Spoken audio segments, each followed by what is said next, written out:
Multiplication theorem हमारा A intersection B वाला होता है। ए इंटरसेक्शन बी होता है हमारा पी ए और फिर होता है पी बी स्लैश ए, यानी ये होती है मेरी conditional probability of B occurring if A has occurred. इसका उल्टा भी हो सकता है कि अगर मुझे प्रोबेबिलिटी ऑफ बी गिवन है तो वो हो जाएगा P B into probability of A slash B, यानी प्रोबेबिलिटी ए अगर करती है अगर बी हो, कुछ ऐसे। अगर इंडिपेंडेंट केस हो तो उस केस में हमें पता है कंडीशन प्रोबेबिलिटी होती नहीं है, तो सीधा होता है पी ए इंटरसेक्शन भी होता है P A into P B, तो डायरेक्टली लिख देता हूं। पर यार ये मल्टीप्लिकेशन रूल आपको याद करने की कोई ज़रूरत नहीं है, जब हम इसके एग्जाम्पल्स करेंगे तो क्लियर हो जाएगा। देखते हैं, यहां पे 2 कार्ड्स हमने ड्रॉ करे, फर्स्ट पार्ट में विद रिप्लेसमेंट, सेकेंड पार्ट में विदाउट रिप्लेसमेंट, ठीक है। तो पहली बारी मुझे किंग सेलेक्ट करना है और सेकेंड टाइम मुझे क्वीन सेलेक्ट करना है, तो मेरी प्रोबेबिलिटी क्या होगी? पहले तो विद रिप्लेसमेंट की बात करते हैं। विद रिप्लेसमेंट में मेरे पास 52 कार्ड्स थे, बहुत सारे कार्ड थे, एक सिलेक्ट करा मैंने, ठीक है। तो किंग सेलेक्ट करने की प्रोबेबिलिटी होगी 4/52, क्योंकि 4 किंग्स होते हैं। और फिर मैंने रिप्लेस कर दिया उसको, यानी जो कार्ड उठाया था दोबारा रख दिया, तो मेरे कितने कार्ड बचे टोटल? 52। और उसमें से क्वीन की प्रोबेबिलिटी कितनी होगी? 4 क्वींस होती हैं, तो वो होगी 4/52।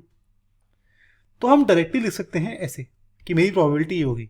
ये बहुत ही इंट्यूटिव होता है। प्रोबेबिलिटी में जितने भी क्वेश्चन आते हैं सारे आप लॉजिकल तरीके से कर सकते हो, इंट्यूशन से। देख भी लेते हैं अगर फॉर्मूला करना है तो। अगर फॉर्मूला करना है तो पहले के को मान लो किंग, क्यू को मान लो क्वीन। तो क्योंकि इंडिपेंडेंट इवेंट है, हमें निकालना क्या है? Probability of getting king and queen, यानी हमें निकालना है प्रोबेबिलिटी ऑफ के इंटरसेक्शन क्यू, ये निकालना है।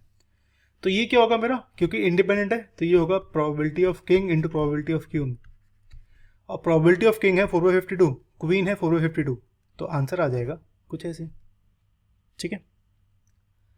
लेकिन अगर विदाउट रिप्लेसमेंट हो तो उस केस में किंग की प्रोबेबिलिटी क्या होगी? किंग की प्रोबेबिलिटी होगी 4/52। उसके बाद मेरे क्वीन के लिए मेरे पास कार्ड्स कितने बच गए? मेरे पास 51 कार्ड्स बचे टोटल, क्योंकि एक तो मैंने यहाँ पे चूज कर लिया है और उसमें से 4 क्वीन है, तो ये होगा 4/51 इंटू 4/52, तो ये प्रोबेबिलिटी आएगी।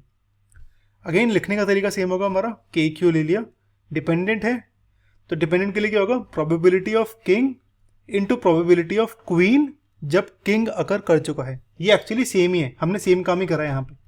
तो probability of king into probability of queen जब किंग अकर कर चुका है, ये मतलब होता है इसका।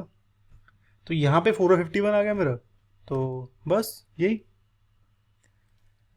कुछ जगह मेरे 3 इवेंट्स भी आएंगे, तो अगर 3 इवेंट्स आते हैं तो मेरा फॉर्मूला कुछ ऐसे हो जाता है, बहुत ही कॉम्प्लिकेटेड सा, पर ये किसी यूज़ का नहीं है। काम का है मेरा एग्जाम्पल। अगर आप क्वेश्चन सॉल्व कर सकते हो तो आपको फॉर्मूला याद करने की कोई ज़रूरत नहीं है। प्रोबेबिलिटी में प्रोबेबिलिटी हमें निकालनी है किंग, क्वीन और जैक की विदाउट रिप्लेसमेंट हमें गिवन है, ठीक है। तो हमें निकालनी है प्रोबेबिलिटी किंग, क्वीन, जैक। तो ये क्या होगी प्रोबेबिलिटी मेरी? ये होगी मेरी प्रोबेबिलिटी के क्यू जे, लिख देंगे इसको, ये इसको लिख सकते हैं प्रोबेबिलिटी के इंटरसेक्शन क्यू इंटरसेक्शन जे, ठीक है। ये क्या होगी मेरी प्रोबेबिलिटी? कि प्रोबेबिलिटी कि सबसे पहला किंग आए इंटू प्रोबेबिलिटी क्वीन की जब किंग आ चुका है, ठीक है, इंटू प्रोबेबिलिटी क्वीन की जब किंग आ चुका है के, इंटू प्रोबेबिलिटी जैक निकालने की जब पहले 2 इवेंट हो चुके हैं, यानी किंग और क्वीन दोनों हो चुके हैं, ठीक है। तो ये मतलब है फॉर्मूले का। और निकालेंगे कैसे? डायरेक्टली कि किंग की प्रोबेबिलिटी, अगर किंग पहला निकाल रहा हूँ मैं, तो मेरे 52 कार्ड्स हैं, उसमें से 4 किंग होते हैं, तो ये आएगा 4/52। उसके बाद क्वीन की प्रोबेबिलिटी निकालनी है, मेरे टोटल कार्ड्स बचे 51 और उसमें से 4 क्वीन हैं, तो 4/51 आएगा। जब ये दोनों हो गए तो मेरे पास 2 कार्ड्स कम हो गए अब, तो टोटल कार्ड्स बचे 50, जिसमें से मेरे जैक कितने होंगे? 4 जैक होंगे, तो ये आएगा 4/50। तो आंसर मेरा कुछ ऐसे आएगा, ठीक है। लिख लेते हैं इसको, card queen K Q J, probability of getting king queen jack, ये पी के क्यू जे, ये कुछ ऐसे आएगा। इसको सॉल्व करेंगे तो मेरा ये ऐसे आ गया, ठीक है। लेकिन हमने एक गड़बड़ कर दी। गड़बड़ क्या करी हमने? हमें निकालनी है probability of getting a king queen jack. तो किंग क्वीन जैक प्रोबेबिलिटी निकालनी है हमें, पर इसका ये मतलब नहीं कि पहले किंग आएगा उसके बाद क्वीन आएगा उसके बाद जैक आएगा, इसका ये मतलब ही नहीं है। कुछ भी आ सकता है ना पहले, तो ये भी हो सकता है कि पहले क्वीन आए फिर किंग आए फिर जैक आए। ऐसी प्रोबेबिलिटी पहले जैक आए फिर क्वीन आए फिर किंग आए, ऐसे बहुत सारे केस हो सकते हैं। तो उन सब को कंसिडर करना पड़ेगा आपको, क्योंकि हमें बस एक किंग चाहिए, एक क्वीन चाहिए और एक जैक चाहिए। ओके, तो हमारी रिक्वायर्ड प्रोबेबिलिटी क्या होगी, इन सब का सम। तो पहले के क्यू जे, ऐसे ही पी के जे क्यू, ऐसे ही पी क्यू जे के, ऐसे ही पी जे के क्यू। ठीक है, इन सब का सम होगा मेरा रिक्वायर्ड प्रोबेबिलिटी। और अगर सपोज इसको निकालू ना मैं, पहले किंग फिर जैक फिर क्वीन, तो सेम ही आंसर आएगा। ठीक है, आप करके देख लेना, अगर आंसर आपका सेम नहीं आता मुझे कमेंट कर देना। ठीक है, सेम आंसर आएगा। तो फाइनल आंसर क्या होगा, 6 इंटू जो हमने निकाला था, यानी इससे मैं 6 मल्टीप्लाई कर दूंगा। तो इसे लिख लेते हैं, तो ये आएगा 6 इंटू रिक्वायर्ड नंबर।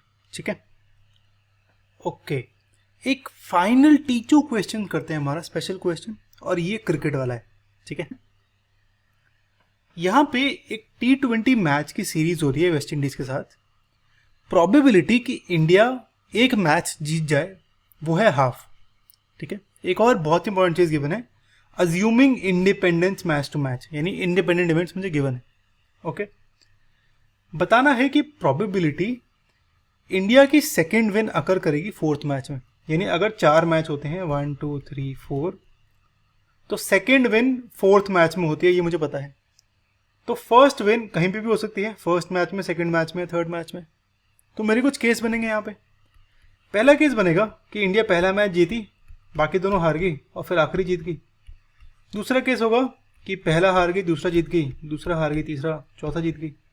और आखिरी केस होगा कि पहले दोनों हार गई, बाकी दोनों जीत गई। तो अब हमारी रिक्वायर्ड प्रोबेबिलिटी होगी इन सब का सम, है ना। अब इसकी प्रोबेबिलिटी क्या होगी, प्रोबेबिलिटी, ये इसको लिखेंगे प्रोबेबिलिटी WLLW, यानी ये एक्चुअली में है probability win intersection loss intersection loss intersection win, है ना। और हमें पता है ये इंडिपेंडेंट इवेंट्स है, तो इन सबका मल्टीप्लाई हो जाएगा। तो probability of win into probability of loss into probability of loss into probability of win. अब क्योंकि इंडिपेंडेंट है, नहीं प्रोबेबिलिटी क्या थी, हाफ विन की, तो लॉस की भी हाफ होगी। तो यहाँ पे 1/2 मेरा 4 बार ही मल्टीप्लाई हो जाएगा। ऐसी इस वाले केस में भी, इस वाले केस में भी, तो इसकी प्रोबेबिलिटी आएगी 1/16।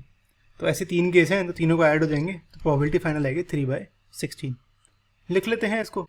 तो प्रोबेबिलिटी इंडिया जीती है वो W मान लेते हैं, और प्रोबेबिलिटी इंडिया हारी है वो L। तो रिक्वायर्ड क्या होगा, India first fourth second fourth या थर्ड फोर्थ मैच जीती है, ये कुछ ऐसे आएगा, और फाइनल प्रोबेबिलिटी आएगी मेरी 3/16। इसके बाद नेक्स्ट वीडियो होगी हमारी टोटल प्रोबेबिलिटी थ्योरम की, और ये हमारी प्रोबेबिलिटी की प्लेलिस्ट है, इसे चेक कर लेना।